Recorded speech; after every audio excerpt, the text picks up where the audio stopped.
Do you feel completely stuck because you have this amazing 3% mortgage rate, but you're drowning in other debt and your current home just doesn't work for your life anymore? Maybe you're paying $800 a month on car loans, or you've got $50,000 in credit card debt at 24% interest, but you can't bring yourself to give up that low mortgage rate to make a change. I'm Jonathan Wilson, and I've been hearing from others who are in this situation a lot lately.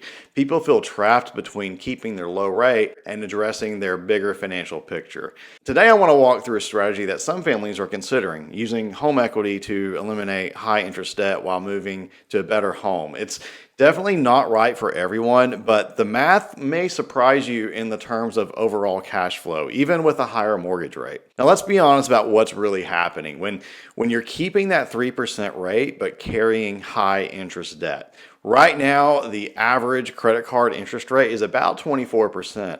Auto loans are running 7 to 12% depending on your credit scores, and personal loans can be anywhere from 8 to 18%. So while you're patting yourself on the back for keeping that 3% mortgage, well, you might be paying 800 plus on a car loan, 1200 plus per month on credit card minimums, $400 per month on other personal loans. I mean that's over 2400 per month just in debt payments, and most of that is going to interest, not principal. So you're not really building wealth, you're really just making the banks rich. Meanwhile, you're stuck in a home that doesn't fit your life because you're afraid to give up that 3% rate. But what if that rate is actually costing you money? Here's where the math gets interesting. So let me walk you through what this could look like in real life. Say you've got a home worth $400,000 and you owe about $180,000 on it. That gives you roughly $200,000 in equity, after selling costs. Your current principal and interest payment is probably around $760 a month with that sweet 3% rate.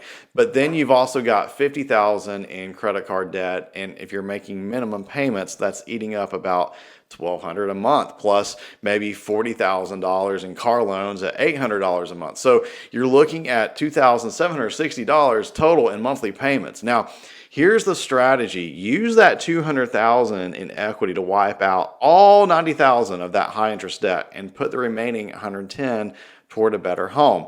Maybe something in the $500,000 range.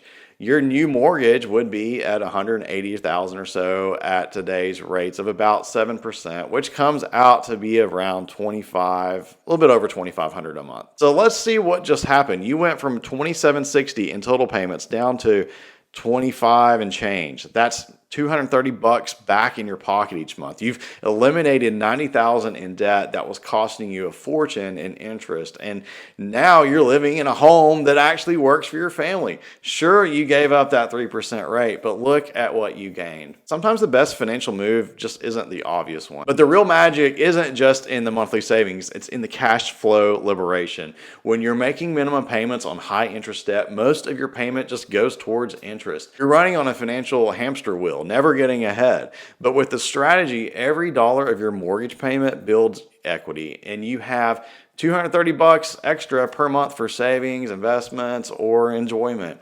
Your credit score improves dramatically once debt is eliminated, and you have the mental freedom that comes with being debt-free. You're living in a home that actually works for you, your family. Plus, here's something a lot of people forget. If you stay in debt while keeping that 3% rate, you're actually losing money every month. I mean, that $1,200 that you're paying in credit card interest alone would cover most of your new mortgage payment increase. Question isn't whether you can afford to give up your 3% rate, it's whether you can afford to keep it while staying in debt. Now, I know what you're thinking. I'm giving up a 3% rate for a 7% rate. That's got to be expensive. Here is the truth. Your blended interest rate across all of your debt is probably higher than the 7%. Let me break this down for you.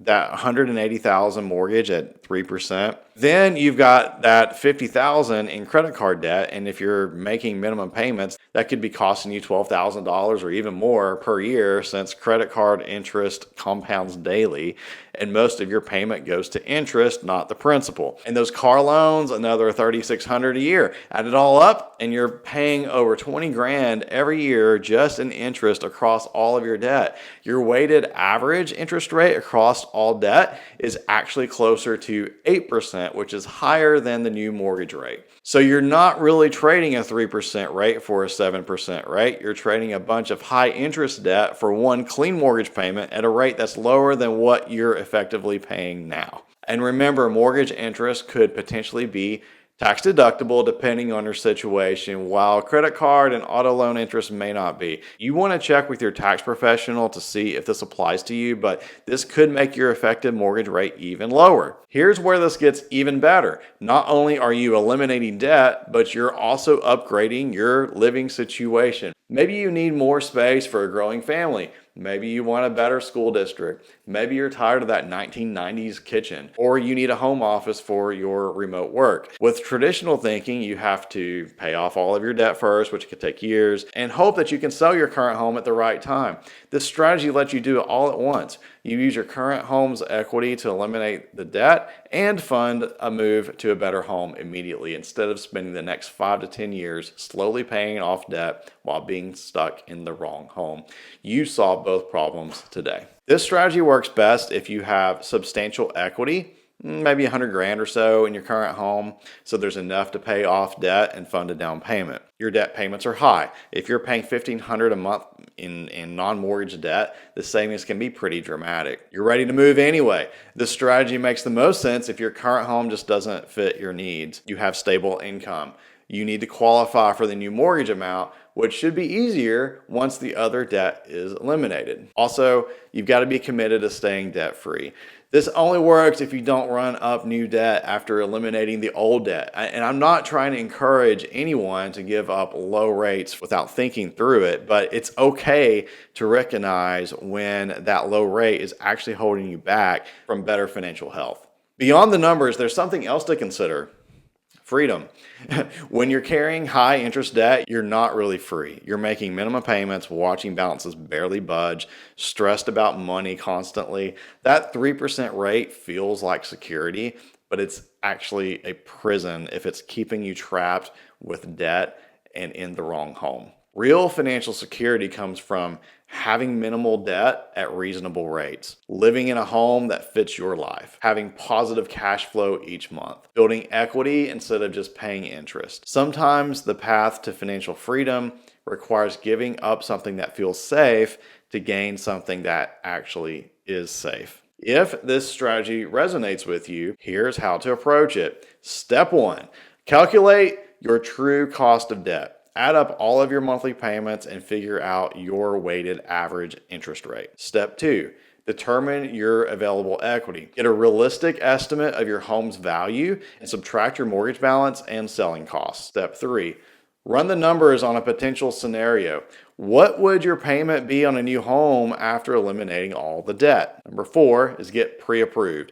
Talk to a lender about qualification based on your income without the existing debt payments. Step 5 is make the move. Whether through a cash out refinance or selling and buying, execute the strategy that makes the most sense. The key is being honest about the math and focusing on your total financial picture, not just the mortgage rate. If you're feeling stuck between your low rate and your financial reality, it is time to run the numbers and see what's really possible. I've created a moving calculator that can help you analyze your overall moving strategy. While it doesn't specifically calculate debt payoffs, it will help you determine how much equity you have available and what your new mortgage payment structure could look like, which you can then compare against your current total debt payments. You can find that calculator in the description below. It is completely free, and it will give you a clear picture of whether the strategy makes sense for your specific situation. Remember, the goal isn't to have the lowest mortgage rate, it's to have the best overall financial position. Sometimes that means making a strategic trade-off that improves your cash flow, eliminates stress, and get you into a home that actually works for your life. Thanks for watching this series on moving strategies in today's market. Whether you keep your rate, recast your mortgage, or stay put, the important thing is making informed decisions based on your complete financial picture. I'm Jonathan Wilson, and I believe everyone deserves to have a fantastic mortgage experience.